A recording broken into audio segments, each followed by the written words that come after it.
Hello, everybody. Welcome back to Chazin-the-Dream. I'm so excited that today joining us is Shana Francesca.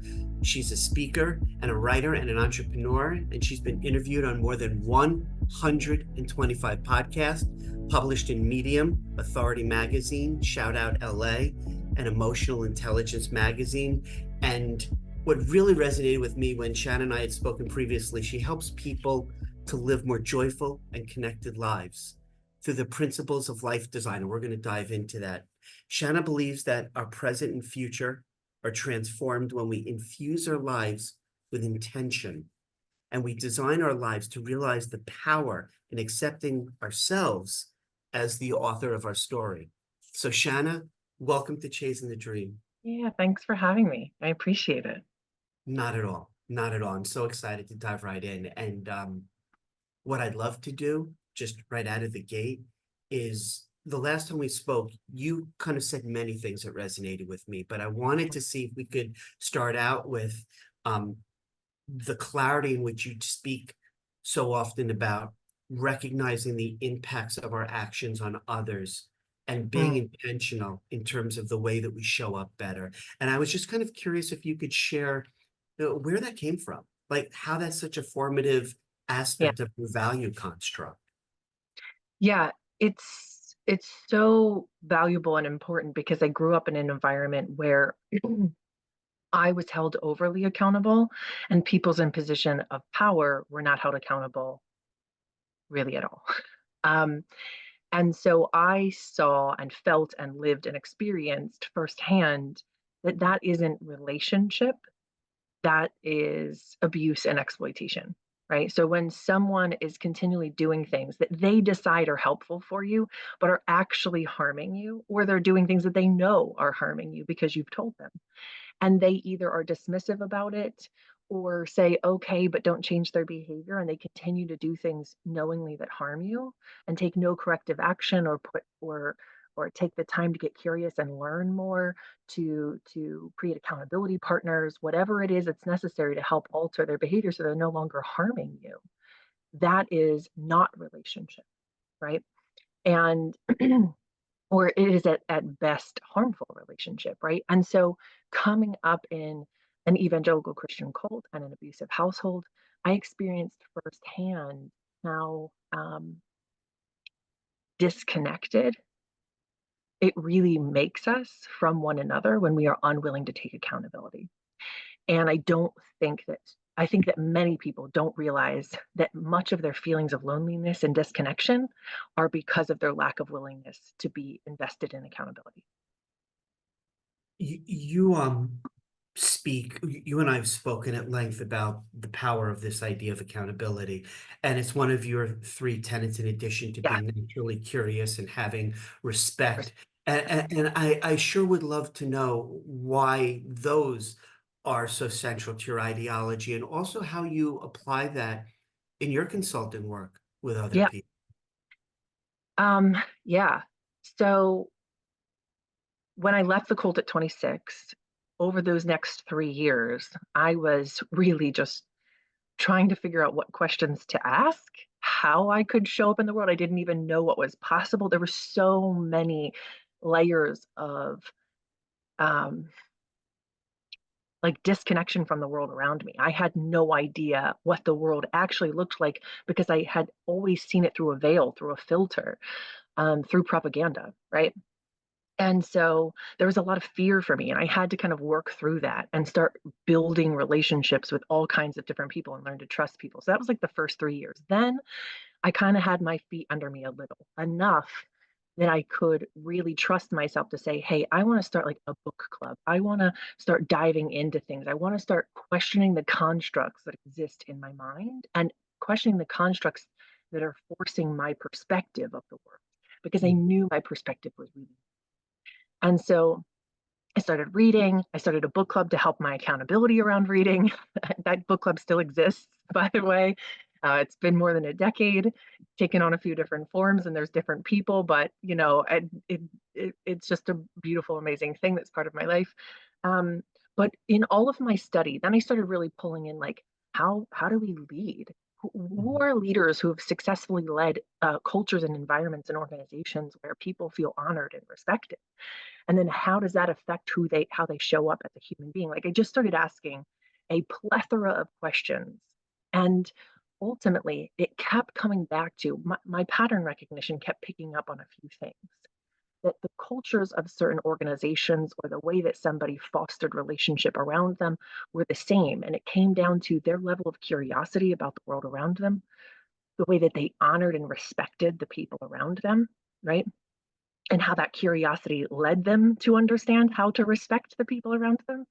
And then they took accountability, right? And they practiced that accountability in the small things so that they had built up a tolerance. So when they made big mistakes, they already knew how to handle it, right? They didn't just think, you know what, this is not a big deal. I'm not going to take accountability for this. I'm going to let it slide. Because it's those small infractions I noticed in my own life, right? Where I've been incurious about how I hurt someone, but I've felt that there was an impact there.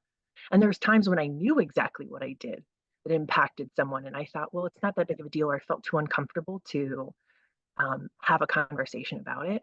And then I decided, probably like, I don't know, 5 or 6 years ago, about a year or two before the pandemic, to try something, to start taking accountability in the very small, minute infractions in my life, right? So, for example, there was someone in my life who chose to have a child. They needed to have a child via surrogate, right? They wanted to have a child, and they just, for whatever reasons, none of my business, I never asked, they decided to go with a surrogate. And I knew this. And then we were all at a gala together, and it was like 2 weeks after their son was born. And I said, oh my God, you look amazing. How do you look so good after just having a baby? And I thought, oh my God, what did I, because I know she didn't just have a baby. Someone else had a baby for her. And I know that. And not only did I say it, but I said it with other people around. And so other people were like, oh my God, you just had a baby. You do look amazing. So now I've invited other people into this moment. And Into now the I've put her on the spot to explain that she didn't just have a baby. She has a baby, but she didn't have it. And I put her in a tremendously awkward position. And sure, it was a mistake and I didn't do it maliciously, but but I went the next day and I sent her and her husband an email and I said, I am very sorry that I put you in that position to have to explain yourself to strangers who aren't owed an explanation of your personal business. Right. And I take responsibility for the fact that I knew that information and I just didn't take a breath and take a second before I blurted something out of my mouth that put you in an awkward position. And I am sorry, it will not happen again. Right. And when I tell you that that transformed our relationship, yeah. and she and I now have like, we're not best friends, but she and I now have a much closer relationship where I could reach out to her and, we could talk, right?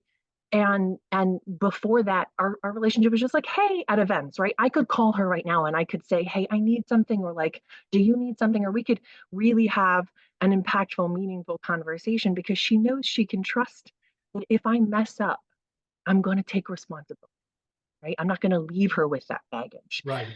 And so when we practice those things, we not only see how powerful accountability is and our own curiosity and our own respect when we put them into practice in the small, small things, they transform everything. They create connection and trust where it previously was either tenuous or maybe didn't exist yet. Right. Yeah. Right. And this is kind of something that the last time we spoke, when we kind of touched upon the subject, excuse me, my fascination with what you just said is something that bridges to the next conversation, which is Yeah. we then talked from the interpersonal relationship Yeah. standpoint of building that deeper trust and that accountability and respect, and natural curiosity for others. And you kind of talk about emotional intelligence with it. Yeah. Is when you try to infuse that into an organization, right? And I've been Mm, doing this mm, for 15, here we go. Um, you talk a lot about the inherent attributes or characteristics of dysfunction that come from structure. in terms Mhm. of layers of management or bureaucracy. And that one of the things that really, really hit me hard was when you were saying that because of structure and organization, that gets to things like unethical behavior and Yeah, control. And then ultimately you used the word, and I'd love to dive in here, is exploitation. And yeah, I've been saying for a long time, there's no such thing as a co-equal relationship in that environment there where isn't. all employee employer. And I'd love if you can kind of expand upon your own personal Yeah, experiences in that, and then also how you apply that when you're counseling and you're yeah, coaching clients. yeah. I mean, these are fundamentally concepts that most of us weren't taught. No, Maybe we sensed them, maybe we've learned some of it along the way, but most of us were not taught them. And so when it comes to my personal coaching, it's about being, because when we're exploring things that are deeply uncomfortable and asking ourselves to fundamentally change and grow, we need an anchor, we need roots, right? And so when I'm having these big level intense conversations with people, that becomes their anchor, right? I become the sounding board of like how to navigate these moments. And so that that just becomes really powerful in supporting people in their growth, right? Because you can't grow if you don't have roots, right? And so I'm kind of trying to help provide the soil for them to grow their roots into, right? That was the easiest part of your question to answer. But when it comes to applying these concepts to organizations, we have to, like for me, what I've come to recognize is that power over other people is fundamentally unethical, right? When we are exerting power over others, we have in fact violated their consent. There cannot be consent in a power differential. There can't be. And so it is very likely that we are overriding someone else's consent, right? That's number one, right? We have to keep that in mind. It doesn't mean like you're not going to go to your employees and ask them if they want to do jobs all the time. There's going to be parts of their jobs that they don't want to do, right? But understood. we need to keep in mind that people who want to do something are much more likely when they're given consent, they're much more likely to be active, happy participants, Right. right? Than someone who was forced to do something and no discussion was had and no thought of the impact on their life, so on and so forth, right? Can we just kind of sidebar or rather Yeah, dive deeper into that aspect of the notion of giving consent to employees who have committed to your organization yeah, from a relationship standpoint? How do you okay, coach and yeah. counsel people to give up some of that authority or control? It's not, it's more about understanding what leadership actually is. And leadership is an invitation, whereas being a boss or being in charge is more about exerting control over, right? Leadership is in, like I said, it's an invitation, right? And so when we bring people into our life, let's think about it in terms of relationships or a marriage, right? Okay. When you marry someone, and this didn't used to be the way that we thought about it, but it is how we know and understand it now, right? Back in the day when marriage existed, it was about ownership. That is fundamentally what marriage is at its roots. It's about ownership. It's why a woman is given away because she is the property of her father and then she becomes the property of her husband, right? It is about ownership.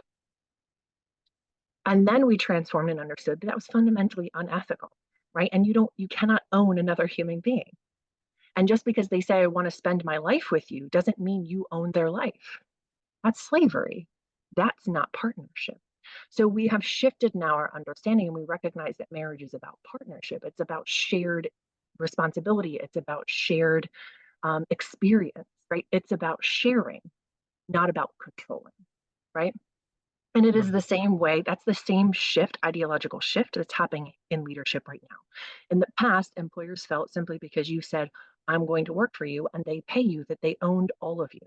They owned all of your time. They Right. owned all of you, right? And, And where that payment vis-a-vis means indentured servitude because you're correct, giving up your control and correct, your which isn't true, what makes you human right? Correct. because they're paying you for that service. Correct. But Okay. they're only paying you for a specific period of time. And even in that period of time, you are not required to give up your ethics, your principles. You should not be asked to compromise those things simply because you're exchanging labor for money, right? Your humanity still needs to be maintained and fostered and honored and valued, right? And so that's the shift that's happening in the leadership world at this moment is human beings are coming to their employers and saying, if you do not value me as a human being and you're not willing to recognize that this is, and I really wish people would like do more research on like the BDSM community. And I know this sounds like it's off left field, but BDSM dives significantly into consent and the understanding that the sub is actually the one with all the power, right? Right? Not the dom, right? Do you feel that there's an aspect of this transformation that you're saying is shifting? I don't want to say balance of power, but people are taking more awareness of their Yeah, ability to kind of have ownership in the relationship with an employer. Do you feel that part of that is because of the transformation in the workplace from a demographic, meaning Gen Zs and younger millennials are constituting a larger piece of the workforce, or do you think, I mean, any impact on that in terms of what sure. your expectations are? Yeah, I think absolutely, because each generation we know has been raised with a specific set of values and principles and understandings and views of the world. Mhm. And, you know, boomers' view and understanding of the world, they were raised by parents who grew up during the Great Depression, right? And that created a very specific mindset in how the silent generation parented boomers, right? And then boomers took that and tried to do the best they could with that, and created Gen X and millennials. Yeah, Gen X. You know, the older version of like the older people in Gen X tend to like be borderline boomer ideology, and younger Gen X tend to be borderline millennial, you know, ideology. But millennials kind of saw, well, for myself, I'm a millennial. I'm an elder millennial, almost 40. For as someone who saw the way that my parents longed for a relationship with me, but literally had no idea how, because the only thing they knew was dominance and control. And that thing right there, their desire to control me, made it inhumane. Period. There was no humanity there, and so there was no relationship. And for that and many other reasons, I am no contact with one of my parents and have had a very bumpy road creating a relationship with my mother. Um, and again, I'll kind of bring it full circle back, is the personal is the political is the professional. Who we are in our private life is who we are in our professional world. So I think people like myself, millennials, Gen X, we have seen, we've experienced the lack of relationship with our parents, and we did not want to duplicate that, right? And we don't want that to be perpetuated in our life with our relationship with our employers, and so on and so forth. And so we have, um, that, and the internet gave us access to a heck of a lot of information, right? And to be able to share information with one another faster. And so we have fundamentally created a shift and said, this, we're not accepting this anymore. We are not accepting this dynamic because it's inhumane for the person trying to dominate and be in control and be in power over us. And it's inhumane for us as well. It's just not sustainable. And we want the world to be a much more humane and sustainable place. How do you counter perhaps the mindset or ideology of somebody that you're attempting to transform her or his or their perceptions as a business owner of the notion of it's not personal, it's business. Yep. This all sounds wonderful, Shanna, in theory, but Yeah. I'm driven at the end of the day by profitability, and therefore I have to subsume or kind of lower the priority of my people's wants, needs, desires under the very real practical application of I need them to perform work. Well, And that's a, yeah, it's a nonsense, it's a bad faith question or a bad faith statement. Because when you look at organizations that have embraced diversity, equity, and inclusion, that have embraced models where people have the ability to reach a consensus, they have an idea and they find a consensus and then they're able to move forward with that idea, and there is more equitable pay, and there is all kinds of more humane ways.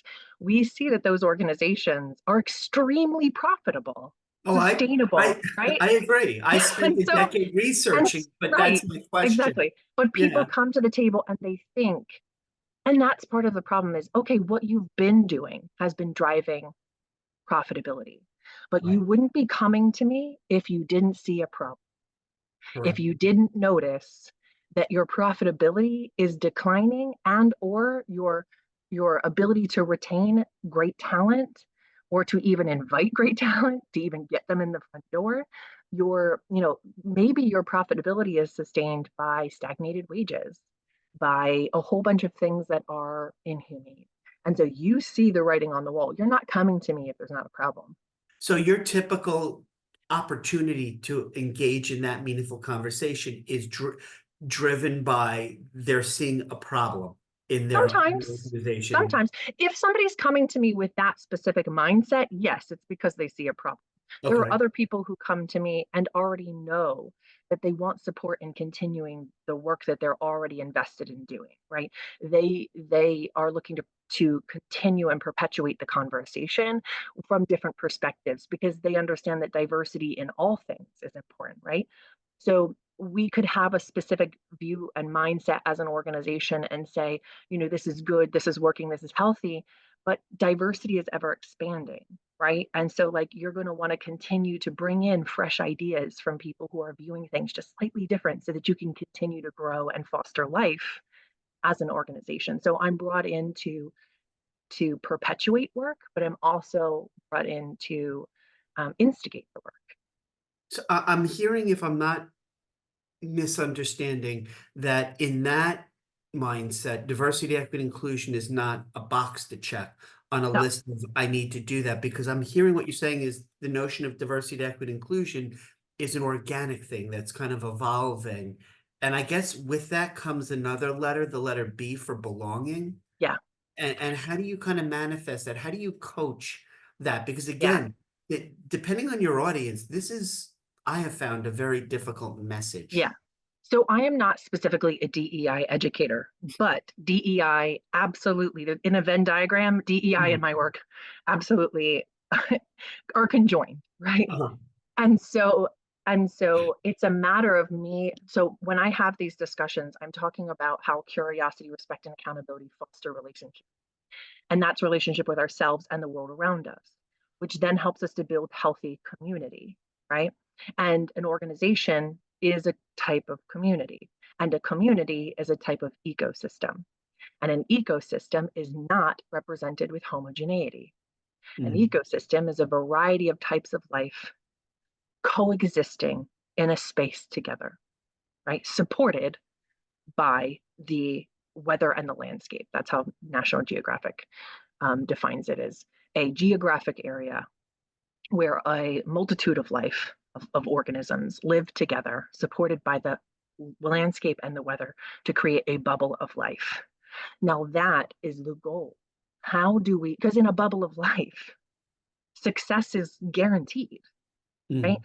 So when we recognize that we are building relationships to form stronger community bonds, to better understand the world around us, to diversify our understanding, because and and foster a bubble of life, right? Then we can also understand that innovation and creativity are just a skewed perspective on relationship, right?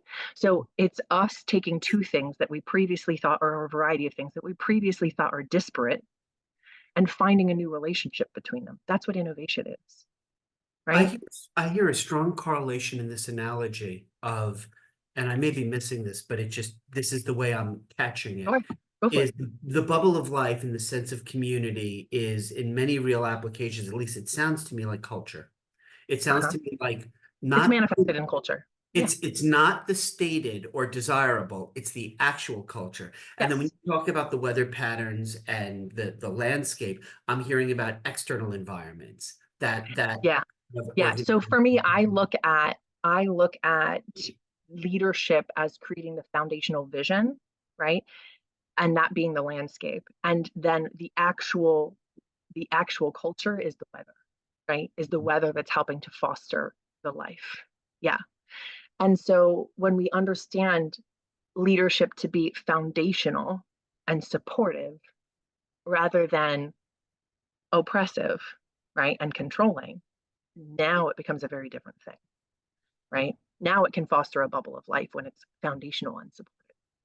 So in our time remaining, I guess what I'm really fascinated with is how you kind of extrapolate or you kind of package this.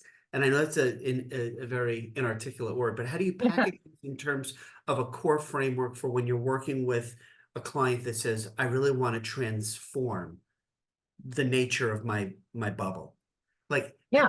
how do you kind of kick off that meaningful conversation? Yeah. Because I mean, in the world of emotional intelligence, you have to, in order to create greater relationship external, you have to Yeah. have the most amazing relationship internally with Yeah. yourself. So how do you kind of advise and counsel on Yeah. that? So there's a like a three-prong approach here is usually I'm brought in to at first to do one of two things, to deliver a keynote or bring in one of my workshops.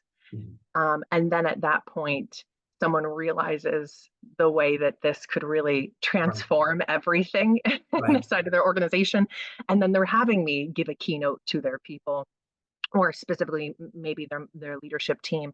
Then we're putting together group coaching, and like I love to do this kind of workshop group coaching hybrid where it's a half day and we're talking through a module and then we're having discussion around it and about implementation. Really, I'm just a very good question asker and I'm a very good listener. And so when we sit down and we have these discussions, it's about what's going to be beneficial to you, where are you at, how do you see these principles applying, and then how do I see them applying, right? I get to know your organization, I get elbow deep in it, right? And understanding what's going on, who you are as an organization now, who you actually are, Right. who you think you are, and then who you want to be, right? Okay. Those are three different things. Yeah. And then we start coaching around these ideas and how do we, all right? And again, it's usually anchored back in continually doing some workshops, maybe once or twice a month, for the leadership team, for your people in general, so that this is again, this can't just be a top down thing, right? We have to be opening up these conversations to everyone because leadership really needs to be connected to everyone within an organization and needs to value and honor everyone's input. It doesn't mean you have to do something with it. Doesn't mean you have to act on everything. But when you look at cultures like Pixar, they've Mhm. implemented this beautifully. This concept of being able to consistently share input with one another, which has transformed. I mean, I think they've only had one movie that did so, and it was during the pandemic, right? Like they've never had a movie that bombed at the box office. So that's a really good proof of concept there, Yeah. right? Where we can see that feedback is actually really, really important for innovation and creativity I, and profitability. Yeah, and the profitability is not a goal, right? And you and I have talked about this. It's an end result of Correct. creating But for a too much many, yeah, stronger culture, a sense of community, being yeah, authentic, honoring humanity. yeah. Shanna, I would love to ask you if somebody kind of was listening to this and said, I believe there's an opportunity here for you to help me. How Sure. would they go about getting in touch with you? Yeah, you could email me, Shana@Concinnate.world. You could find me through my website, which I'm sure my website will be tagged in the show notes. It'll It's, be yeah, absolutely it'll be down yeah, below. Concinnate.world. It's CONCINNATE.world, because we're not taking over the world, but we are crafting a beautiful world together. And Um, yeah. and and so you could reach out to me that way. My services are listed in there, and everything's customizable for anybody's organization. But it gives you a really good baseline of where we're starting. And the notion of not changing the word world, I think, is a little bit unfair Yeah, to what you've accomplished because having these conversations, to the extent that we can keep getting out and proselytizing this yeah, message of humanity and caring and being authentic, I think that this is starting to, as you said, resonate in all the right ways. So it is. Yeah, I really I'm very appreciate heartened. sharing. Yeah, I'm very Well, heartened. Every time I hear a CEO transform his organization to profit sharing or an ESOP, I'm like, oh yes. You get it. You really get Yeah. it. Yeah. And, Yeah. and Yeah. that's our goal. And you Yeah. coming in the program and sharing your philosophy and ideology and experience, Yeah. I genuinely appreciate. So thank you so much for Thank you. coming. Thanks for having me.